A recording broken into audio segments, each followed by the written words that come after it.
Selamat pagi pemirsa, hajatan demokrasi tampaknya semakin kuat memancing ungkapan keresahan sejumlah tokoh dan elit politik. Rasa resah para tokoh nasional dan elit politik itu tidak bisa dimungkiri, mencerminkan kecemasan publik juga. Dengan orkestrasi politik yang mengandalkan segala cara, akankah pemilu Februari tahun depan berjalan tanpa kecurangan? Pemirsa, inilah editorial Media Indonesia edisi hari ini Senin 13 November 2023 dengan tema Resah Menyongsong Pemilihan Umum bersama saya Leonard Samosir, dan Anda semua para pemirsa juga bisa ikut menyatakan pendapat Anda nanti dengan menelepon nomor telepon 021 583 99 100. Dan pemirsa, pagi ini telah hadir bersama saya anggota Dewan Redaksi Media Group Abdul Kohar. Mas Kohar, selamat pagi. Selamat pagi. Dari wajahnya kelihatannya tidak terlalu tenang, begitu ada keresahan juga? Ya, tentu kita mencerminkan keresahan publik ya yang terjadi di mana-mana. Kita bisa baca di media sosial, kita bisa lihat di pasar-pasar, di warung kopi. Perbincangan sekarang diwarnai kecemasan akan bagaimanakah perjalanan demokrasi kita nanti di tanggal 14 Februari. Oke, kita akan membedah itu nanti di editorial Mas Kohar, tapi sebelumnya kita lihat dulu.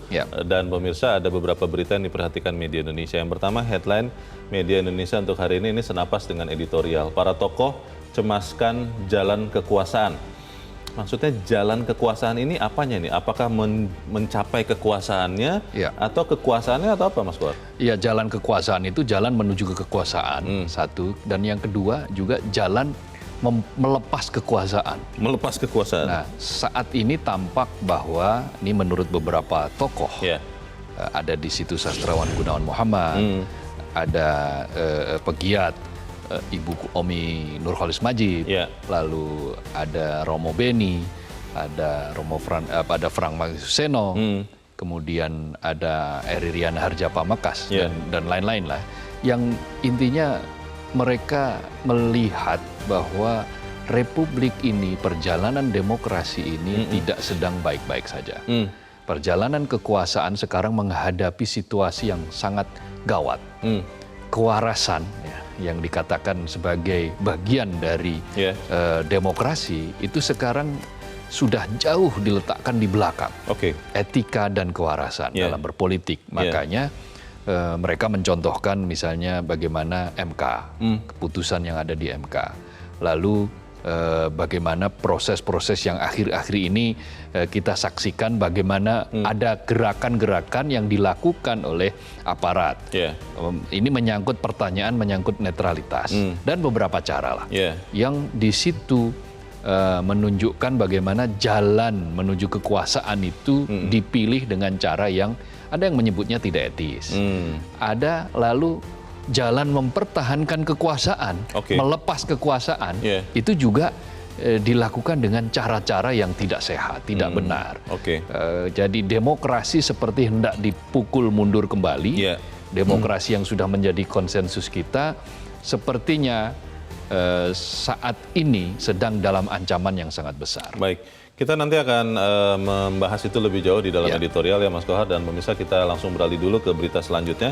Kita beralih ke berita di halaman 2. Ini mungkin ya, mungkin masih terkait juga dengan yang dirasakan kegelisahan itu Mas Kohar.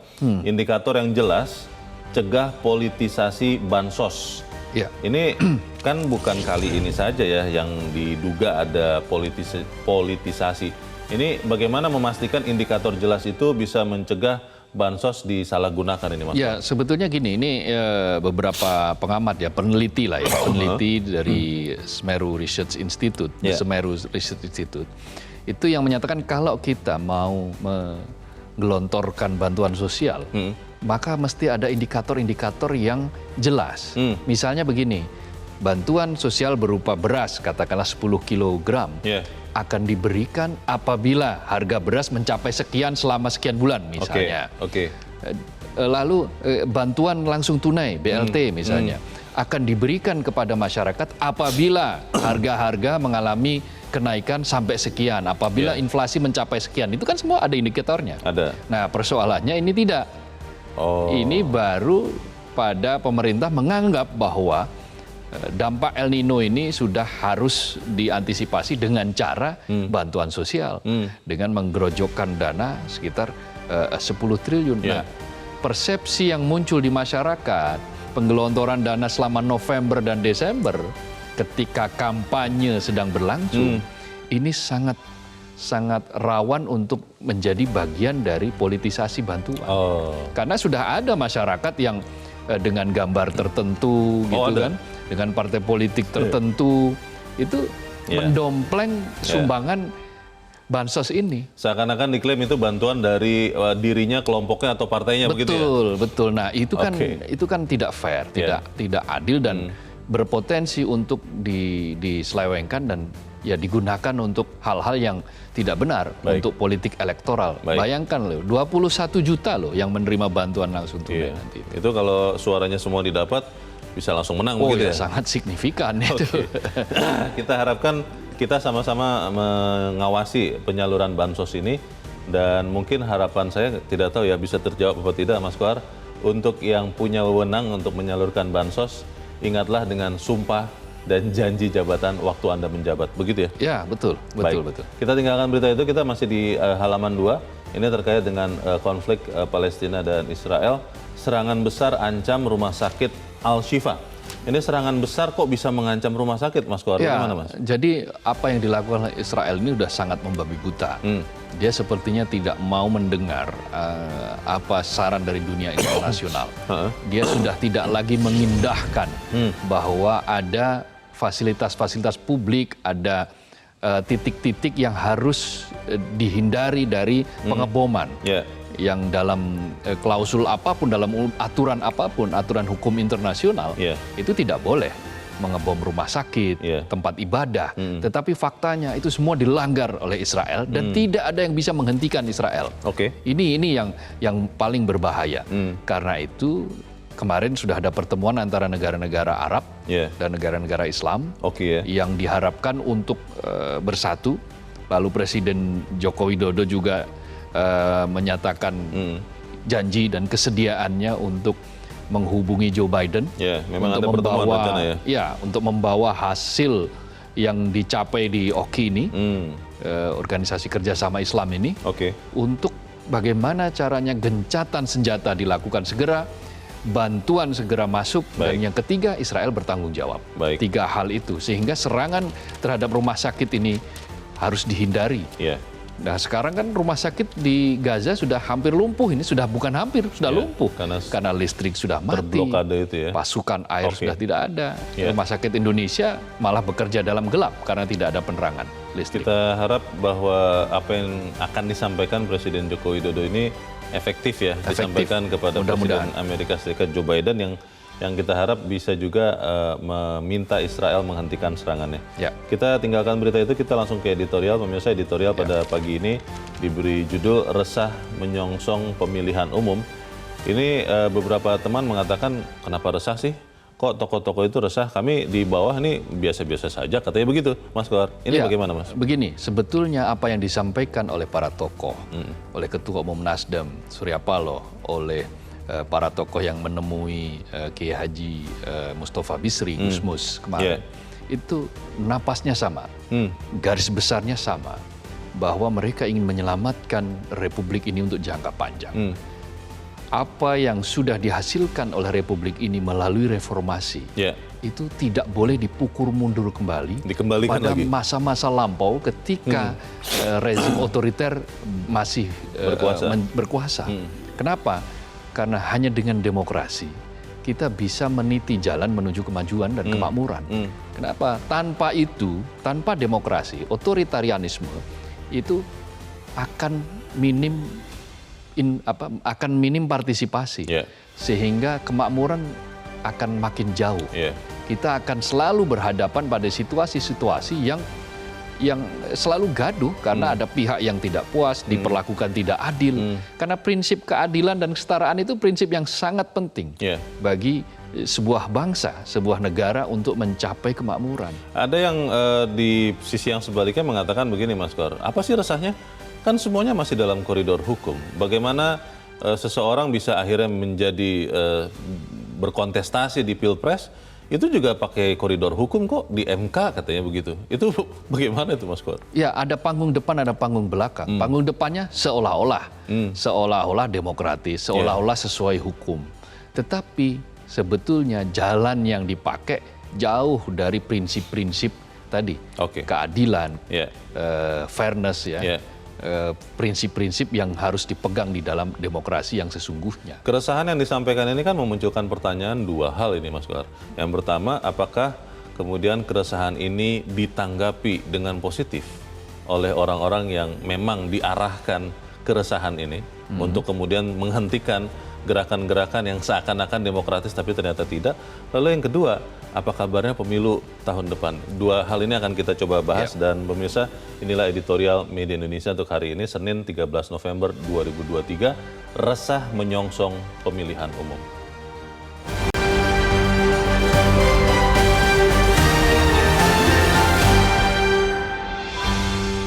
Resah menyongsong pemilihan umum.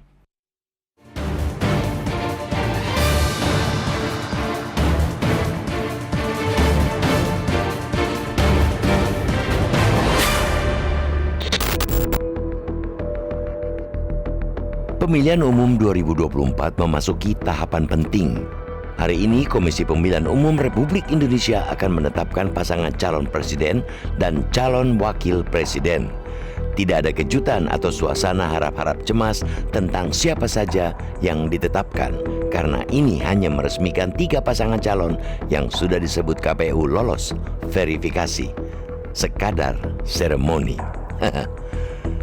Walau begitu, progres hajatan demokrasi tampaknya semakin kuat, memancing ungkapan keresahan sejumlah tokoh dan elit politik.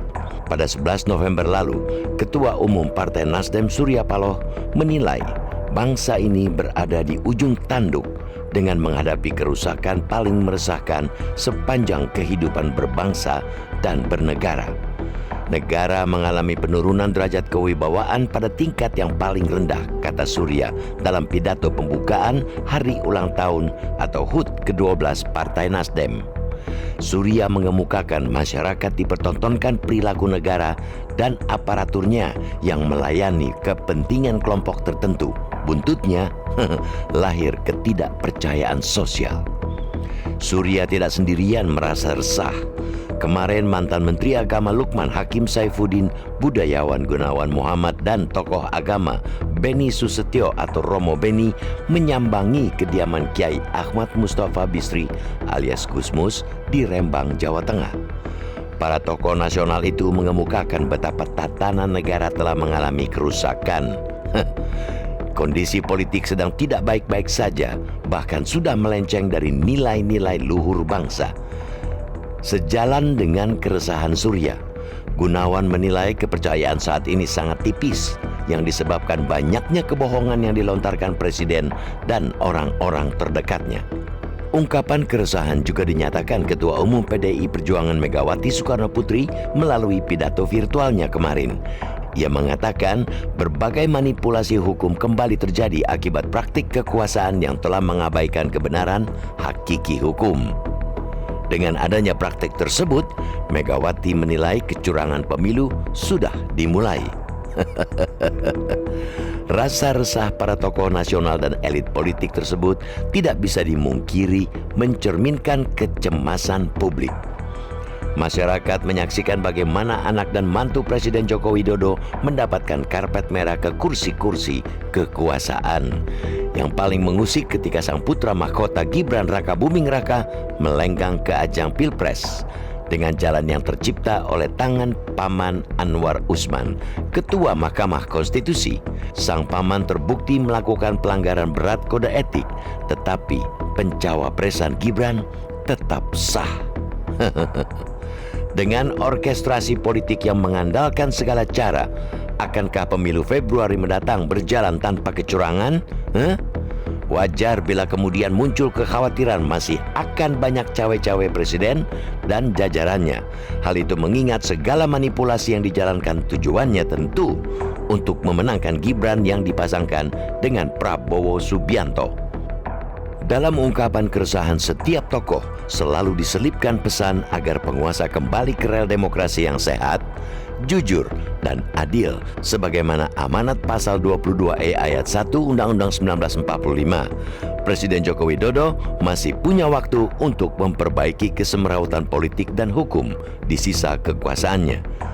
Selama 9 tahun pemerintahannya, Presiden Joko Widodo telah menorehkan prestasi pembangunan yang luar biasa untuk kemajuan bangsa. Jangan sampai ternodai oleh nafsu kekuasaan dengan ngotot memperjuangkan kemenangan anak tercintanya tanpa peduli menabrak moral dan etika hingga mengobrak-abrik hukum. Kita berharap Presiden Joko Widodo mewariskan legasi yang akan dikenang sepanjang masa dan membanggakan bagi generasi penerus bangsa untuk menyongsong Indonesia maju, berdaulat, bermartabat, adil, dan makmur. Dari pemilu ke pemilu, bangsa ini seharusnya semakin dewasa berpolitik, bukan politik kekanak-kanakan yang mengedepankan kepentingan anak daripada kepentingan bangsa dan negara.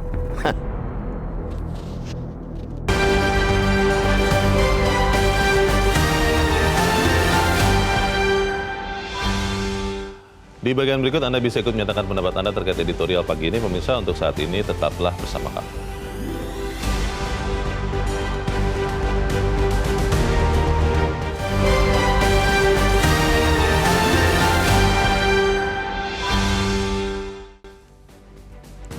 Terima kasih karena Anda masih bersama kami di Editorial Media Indonesia, pemirsa. Dan sebelum kita lanjutkan diskusi kita, Mas Kohar, kita mau coba bertanya dulu. Kita saat ini sudah tersambung lewat saluran telepon dengan peneliti senior Badan Riset dan Inovasi Nasional atau BRIN, Firman Nur. Pak Firman, selamat pagi. Selamat pagi, Mas. Ya, Pak Firman, kita lihat belakangan atau kemarin lah kita lihat ya, ada sekian tokoh yang kemudian saling bertemu dan kemudian menyatakan bahwa mereka resah melihat jalannya demokrasi. Tapi pertanyaan saya yang pertama, Pak Firman, apakah keresahan ini akan sampai kepada pihak yang membuat mereka resah, atau ini hanya seperti orang yang berseru-seru di padang pasir, yang hanya berseru tapi tidak terdengar atau bahkan tidak terperhatikan? Bagaimana Pak Firman? Iya, saya kira ada potensi ini frekuensinya berbeda ya, Mas. Sehingga memang suatu keresahan yang diutarakan oleh tokoh-tokoh yang sebetulnya tidak punya kepentingan politik yang layak untuk didengar. Dan juga bagaimana kita lihat proses pemilu selama ini yang selalu meninggalkan polemik di dalamnya terkait dengan netralitas penguasa. Itu nampaknya setiap akan ada pelaksanaan itu cukup diabaikan oleh mereka yang kerap ditengarai punya potensi untuk melakukan itu atau tertuduhnya gitu ya. Dengan satu sikap mengabaikan atau menganggap itu hanya sekedar tuduhan-tuduhan yang tidak perlu ditanggapi begitu. Sehingga wajar kalau kemudian karena berbeda frekuensi ini, ya ada sebagian kalangan ya yang merasa bahwa ya suara-suara ini akan seperti yang Anda katakan tadi, seperti teriak di tengah gurun pasir begitu. Kalau Anda sempat mengatakan bahwa apa yang terjadi belakangan ini bisa menjadi suatu kehancuran demokrasi rasional, Pak Firman. Lalu kalau kita melihat misalnya proses demokrasi atau pemilu ini berjalan seperti yang direncanakan pihak-pihak tertentu, keresahan ini terabaikan, apakah kita sedang masuk ke era otoritarian yang baru atau seperti apa kalau Anda lihat Pak Firman? Ya, kalau dari sisi kalangan akademis kan sudah mulai bermunculan istilah-istilah seperti ilusif demokrasi, illiberal demokrasi, atau bahkan authoritarian demokrasi yang sebetulnya ingin menggambarkan bahwa pelaksanaan demokrasi di Indonesia ini tidak utuh, solid begitu ya, sebagaimana pelaksanaan demokrasi di negara-negara yang demokrasinya established. Hal ini juga didukung dengan hasil riset dari beberapa lembaga-lembaga pemerhati demokrasi baik di Indonesia, di tanah air maupun di luar negeri. Saya kira itu menjadi catatan besar bagi kita. Nah, kelihatannya selama ini meskipun data-data itu sudah bermunculan dari 6 sampai 10 tahun terakhir, tapi tidak ada upaya untuk memperbaikinya secara sungguh-sungguh. Bahkan yang kita lihat sekarang adalah satu situasi yang bersifat penurunan ya, di mana kualitas demokrasi kita bukan semakin baik, tapi malah kita disuguhi oleh bentuk nepotisme yang semakin telanjang begitu. Ini mengindikasikan bahwa secara umum saja demokrasi kita sudah bermasalah. Bagaimana dalam konteks pemilunya gitu ya, sebagai bagian dari kehidupan demokrasi. Yang jadi catatan adalah bahkan sampai hari ini ada pihak-pihak yang tidak merasa hasil pemilu tahun 2019 itu legitimatif gitu ya, legitimate gitu, karena merasa ada kecurangan yang parah. Kalau kita bicara empirisnya ya begitu. Nah, potensi ini kan tidak diperbaiki secara signifikan. Kita tidak melihat itu secara sungguh-sungguh begitu ya. Sehingga ya dugaannya adalah ketika tidak ada satu perubahan yang signifikan, tentu hasilnya ke depan akan punya potensi meresahkan tadi begitu ya. Oke. Pak Firman, ini pertanyaan terakhir saya, Pak. Kalau kemudian jalannya demokrasi tetap seperti yang terjadi sekarang, keresahan-keresahan sekian tokoh yang sangat sebetulnya kalau saya melihat motif politik praktisnya hampir tidak ada begitu, itu apa kabarnya legitimasi pemilu 2024? Nah itu dia, ya betul sekali. Ini satu pertanyaan yang sangat baik karena arahnya pasti ke sana. Dan tidak saja legitimasi bagi pemilu, tapi juga legitimasi bagi hasil-hasil pemilunya. Nah ini sebetulnya yang harus jadi concern kita bersama, kekhawatiran kita bersama. Karena pada dasarnya jalannya proses politik saat ini adalah satu perjalanan politik yang tanpa logika dan tanpa etika. Jadi nir logika dan nir etika yang ujungnya adalah satu proses demokrasi yang ilusif ya, satu demokrasi yang ada secara prosedural saja, tapi secara substansi itu sangat lemah, dan ini pada akhirnya akan berujung pada legitimasi bagi demokrasi itu sendiri dan legitimasi dari produk-produk demokrasi termasuk pemilunya begitu. Baik, kita harapkan tentunya para tokoh bangsa benar-benar memikirkan, benar-benar punya concern kepada kelangsungan bangsa Indonesia, tidak kalah dengan kepentingan politik praktis. Untuk saat ini terima kasih peneliti senior Badan Riset dan Inovasi Nasional atau BRIN, Firman Nur sudah mencerahkan kami. Selamat pagi, Prof. Firman. Selamat pagi. Mas Kohar, kalau suara-suara, kalau saya boleh pakai istilahnya kenabian begitu ya, berteriak-teriak di padang pasir. Padang pasir kan tidak ada yang mendengar, tidak berpengaruh. Lalu apa kabarnya demokrasi Indonesia? Apakah masih akan ada bangsa Indonesia, katakanlah di tahun 2045, 100 tahun Indonesia merdeka? Saya kok melihat yang diteriakkan oleh para tokoh sekarang itu tidak sedang di padang pasir. Para tokoh sekarang justru sedang berteriak di tengah kerumunan. Di tengah orang banyak yang menyaksikan sendiri ketelanjangan tadi yang disebut oleh Pak Firman sebagai nir etika, nir logika gitu ya. Dan mereka rasakan gitu loh. Ada ketidakadilan di situ. Meskipun tidak semua merasa bahwa mereka diperlakukan tidak adil. Tidak secara langsung merasa seperti itu. Tetapi semakin hari kita menyaksikan ada gelombang yang semakin besar. Keresahan yang semakin membuncah. Itu pada titik tertentu kekuasaan itu harus hati-hati. Ketika dia melihat gunungan keresahan itu sudah mencapai puncaknya, ya itu akan terlalu berisiko apabila pemerintah tidak sungguh-sungguh mengubahnya. Bola salju ya? Seperti bola salju, efek bola salju. Apa yang terjadi pada tahun 98 itu efek bola salju. Ketika masyarakat sipil yang bertahun-tahun hidup dalam keresahan, tiba-tiba menggumpal menjadi satu, tinggal mencari pemantiknya. Nah tentu kita tidak mengharapkan hal-hal yang tidak semestinya itu bisa terjadi. Karena itu mumpung itu belum terlambat, maka mereka-mereka, pihak-pihak yang ingin menggunakan pemilu ini sebagai alat untuk kepentingan kelompok, kepentingan calon pribadi, kepentingan kekuasaan, ya berhentilah melakukan itu. Jalankan pemilu, proses demokrasi kali ini secara jujur dan adil, terbuka, transparan, yang tidak dibumbui oleh hasrat-hasrat untuk menang dengan segala cara. Ada yang mengatakan, Mas Kohar, bahwa yang terjadi sekarang ini sudah kepalang basah, sudah kasib, dan tidak akan ada lagi celah untuk berbelok atau bahkan berbalik badan. Itu bagaimana? Ya, kita masih punya waktu. Republik ini akan tetap berdiri. sampai 2045 seabad Indonesia, kekuasaan bisa datang dan pergi. Tetapi generasi akan selalu muncul dan dengan membawa era mereka dengan kesungguhan yang kita punya harapan untuk itu. Meskipun kita sedang dalam situasi yang sangat-sangat resah. Ketika kekuasaan sudah semakin tidak terkontrol.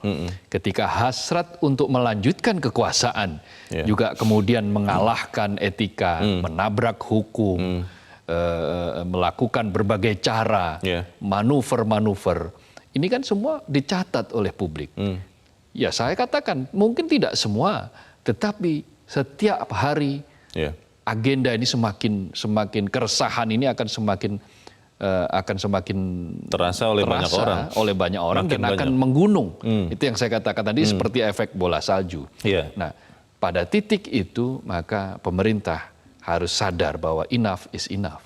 Cukup untuk selalu melabrak hukum, menabrak moral publik, etika. Nah, moral publik kita dibangun atas dasar spirit, sejarah yang benar tentang kebangsaan ini, merajut kebangsaan ini. Jangan kemudian ini dinodai tadi oleh prinsip-prinsip yang hanya untuk kepentingan diri sendiri gitu loh, untuk melanggengkan kekuasaan. Di mana-mana proses pelanggengan kekuasaan itu akan selalu gagal. Tapi dari gerakan-gerakan yang terlihat nyata Mas Kohar, gerakan-gerakan politik praktis menunjukkan bahwa kelihatannya suara-suara kenabian itu tidak efektif. Terus aja berjalan apa yang sedang terjadi ini, tidak ada pembatalan misalnya dikatakan bahwa semuanya sudah sesuai hukum.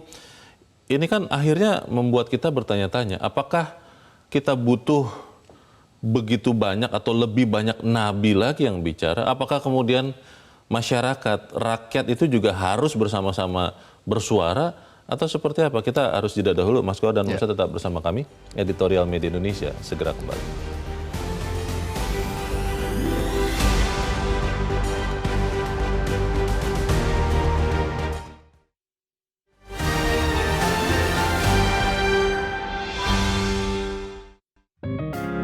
Media Indonesia mengajak Anda untuk mengakses fitur premium e-paper.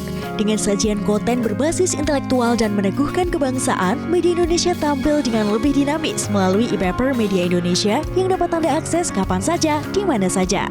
Caranya mudah, download aplikasi Media Indonesia di Android atau ketik link e-paper.mediaindonesia.com atau bisa scan QR Code pada layar kaca Anda.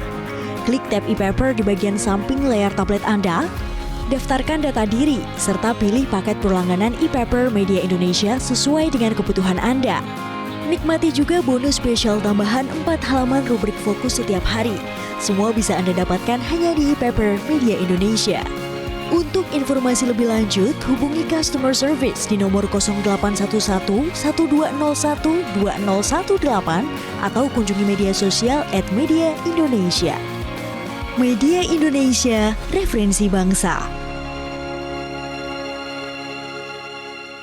Terima kasih pemirsa, Anda masih bersama kami di Editorial Media Indonesia dan sekarang waktunya kita juga Mas Kohar untuk mendengarkan pendapat dari pemirsa Metro TV.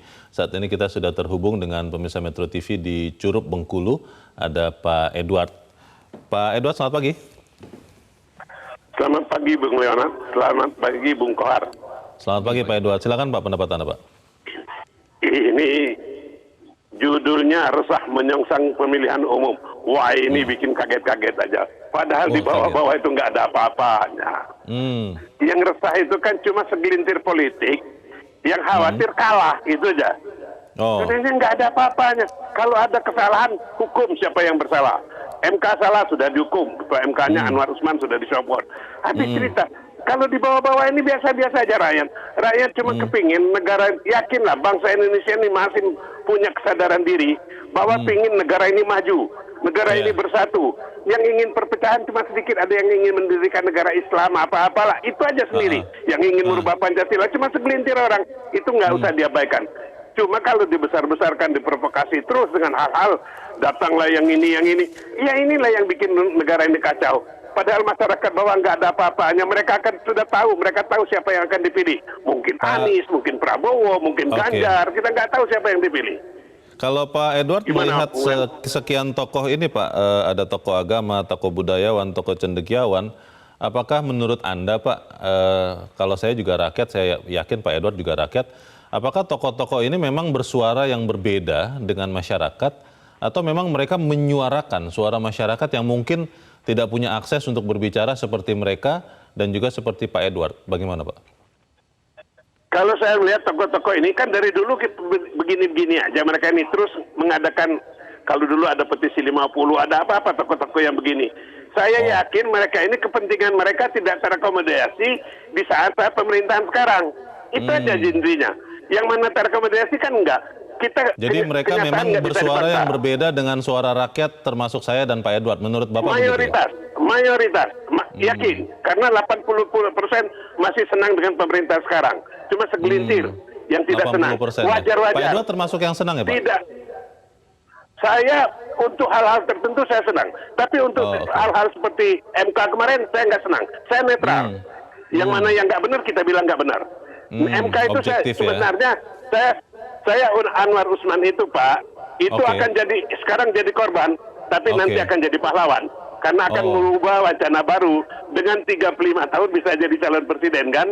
Dia merubah, dia sekarang korban, tapi nanti akan jadi pahlawan. Tolong diingat, tolong Pak Elander, tolong satu.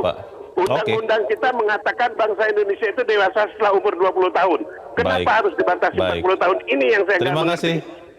Terima kasih Pak Edward dari Curup Bengkulu untuk pendapat Anda. Selamat pagi Pak. Di belakang Pak Edward ada Ibu Lia di Makassar, Sulawesi Selatan. Ibu Lia, selamat pagi. Ibu Lia, selamat pagi. Assalamualaikum. Waalaikumsalam, Ibu Lia di Makassar, Sulawesi Selatan. Silakan Bu, pendapat Ibu, langsung saja. Ya, jadi saya tambah judulnya ini Pak ya, resah dan gelisah. Resah dan gelisah. Resah dan gelisah menunggu pemilu.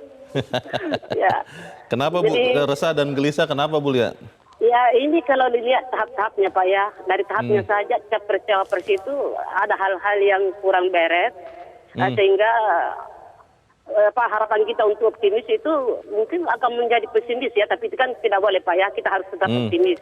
Jadi hal-hal yang tidak baik itulah yang kita rubah. Bagaimana caranya, dan salah satunya itu sudah terjadi ya, bahwa ketua MK sudah dicopot, tapi hasilnya itu juga harus semuanya mengikut. Kalau tahap-tahapnya itu melanggar hukum, maka hasilnya juga harus, itu kan dari bawah prosesnya Pak ya, dari bawah menjadi hasil. Jadi hasil juga Tuhan harus batal itu ya. Jadi itu yang diharapkan masyarakat, atau bukan keberangkatan masyarakat, tapi saya pribadi Pak ya.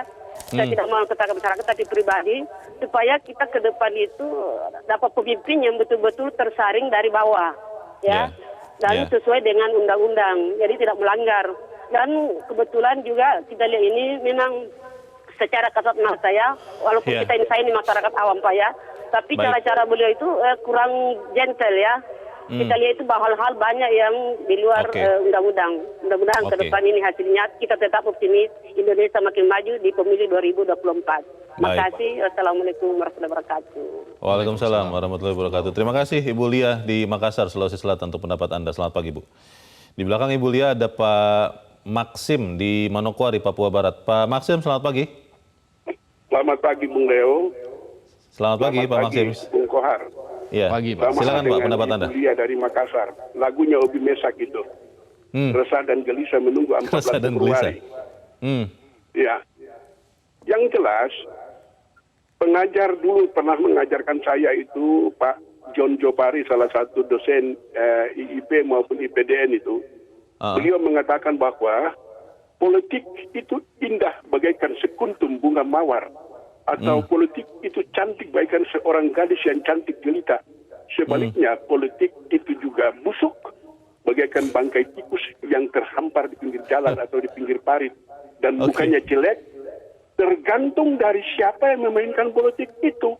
Kalau orang bermain politik dengan bersih dan jernih, dengan legowo, tidak neko-neko, maka politik itu bersih. Tetapi sebaliknya, bila ada unsur-unsur kepentingan pribadi, kepentingan partai, dengan segala tetebengek, maka politik itu rusak. Dengan demikian, menimbulkan keresahan. Kenapa resah? Kalangan atas resah, masyarakat tenang-tenang saja. Menunggu 14 Februari. Tapi kok kalangan atas yang menjadi resah. Ini, mari kita semua baik elit seluruh bangsa Indonesia, terutama para elit politik, elit-elit pemerintahan, kita memainkan politik ini, politik manis dan cantik. Ada istilah di sini mandacan, manis dan cantik. Ya, supaya semua bisa aman. Jangan pada kepentingan-kepentingan yang meresahkan. Terima kasih. Selamat pagi. Terima kasih. Selamat pagi, Pak Maxim di Manokwari, Papua Barat.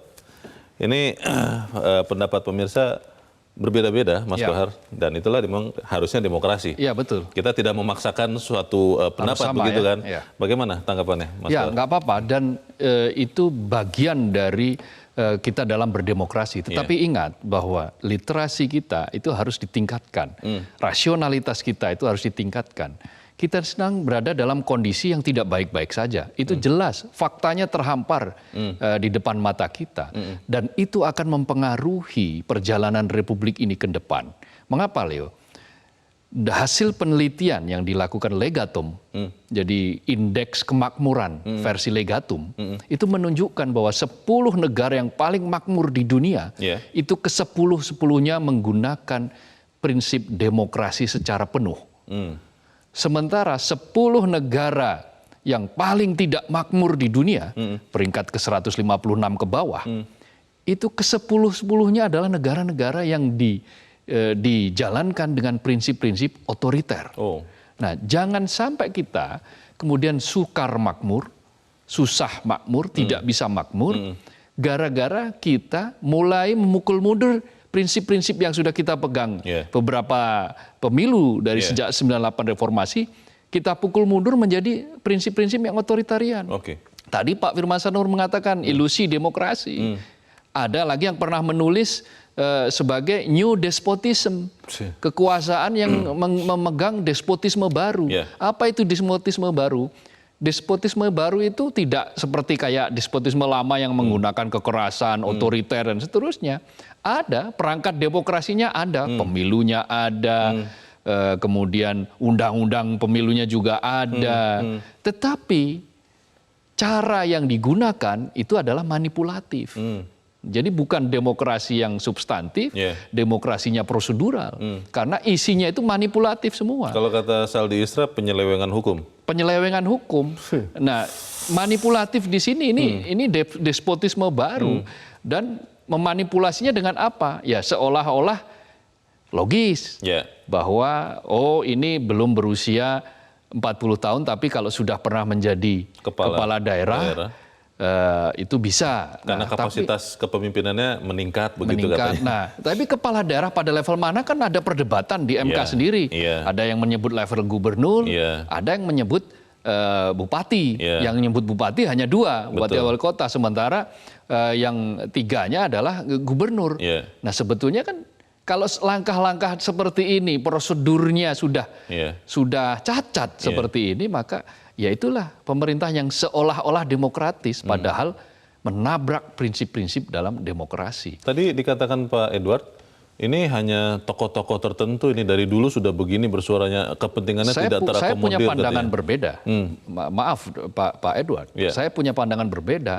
Dan saya juga berbeda dengan yang Leo sampaikan tadi bahwa ini berteriak di tengah gurun. Tidak, ini sedang berteriak di tengah kerumunan yang disaksikan oleh banyak orang.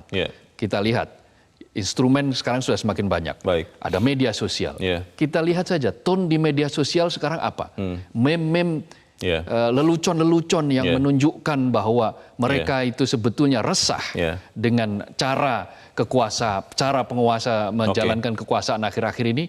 Sangat bisa kita lihat. Dan itu bukan buatan tokoh-tokoh yang tadi disebut bersuara sendiri itu ya? Mereka ada yang sebagian memang punya kepentingan, tetapi banyak juga yang sebetulnya kepentingannya tidak lain adalah untuk kepentingan menyehatkan, mewariskan bangsa ini. Yang paling dasar kalau saya lihat di dalam kondisi terakhir ini, Mas Kohar, adalah soal kejujuran. Apakah orang masih punya kejujuran itu? Kita bahas di bagian berikut, dan pemirsa tetap bersama kami, Editorial Media Indonesia segera kembali.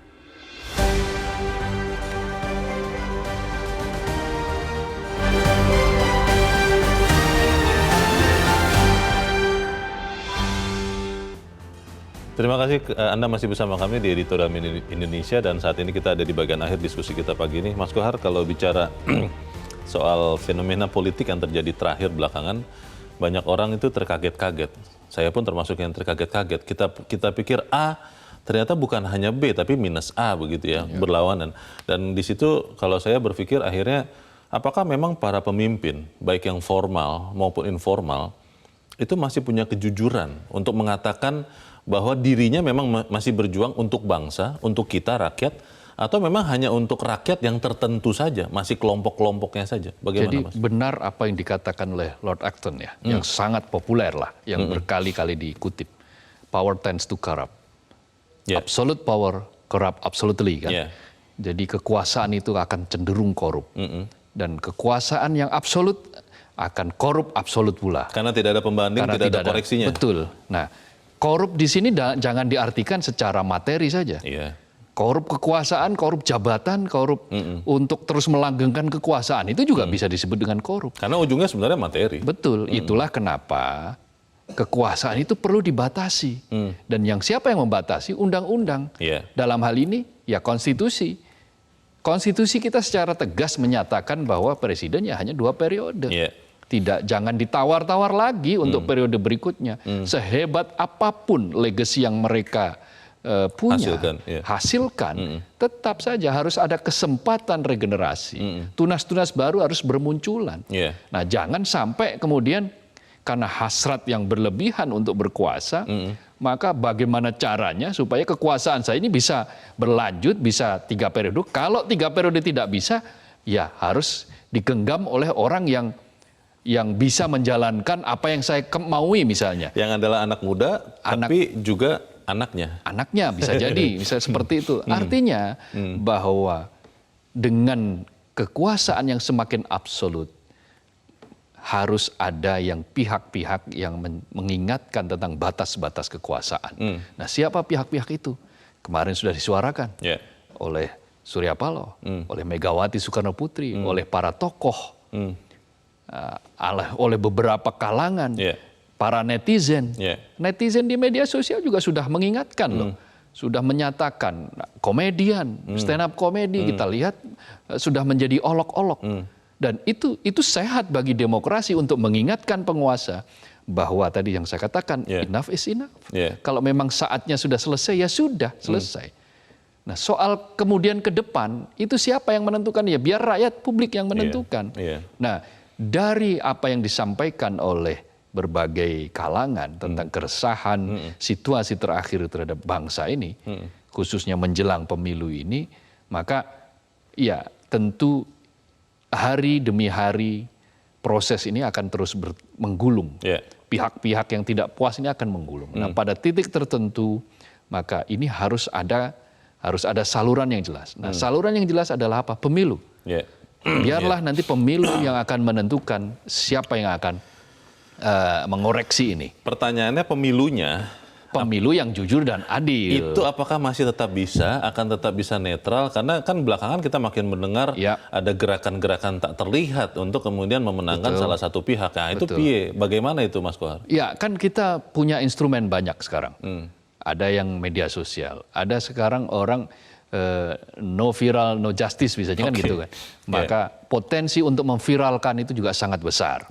Ketika terjadi kecurangan yang terkait dengan proses demokrasi, maka pada titik itu publik akan bergerak. Mereka yang diperlakukan tidak adil akan bergerak dengan memviralkan itu. Dan ketika itu diviralkan, maka ya semua akan dihadapkan pada proses-proses yang benar nantinya. Apalagi sekarang kan ketua MK sudah dihukum tidak boleh mengikuti persidangan, tidak boleh terlibat dalam persidangan sengketa pemilu yang potensial bagi dirinya untuk punya konflik kepentingan, kan begitu. Nah, dengan adanya larangan dan batasan seperti itu, maka saya masih punya harapan. Kita semua di Republik ini masih punya harapan bahwa pemilu nanti sebagaimanapun upaya orang untuk berbuat curang, ada instrumen-instrumen yang bisa meluruskan. Kita aminkan hal itu dan Mas Abdul Kohar, terima kasih sudah hadir di tempat ini. Selamat pagi, Mas. Selamat pagi, Leo. Pemirsa, dari pemilu ke pemilu, bangsa Indonesia harusnya semakin dewasa berpolitik, bukan politik kekanak-kanakan yang mengedepankan kepentingan anak daripada kepentingan bangsa dan negara. Kita berharap Presiden Joko Widodo mewariskan legasi, warisan yang akan dikenang sepanjang masa dan membanggakan bagi generasi penerus bangsa untuk menyongsong Indonesia maju, berdaulat, bermartabat, adil, dan makmur. Vox Populi, Vox Dei, suara rakyat, suara Tuhan. Itu katanya. Saya Leonard Samusi berterima kasih Anda sudah menyimak editorial Media Indonesia untuk pagi ini. Terus jaga kesehatan Anda, terus jaga nurani Anda. Selamat pagi, sampai jumpa. Metro TV. Jelajahi cara baru mendapatkan informasi. Download Metro TV Extend sekarang.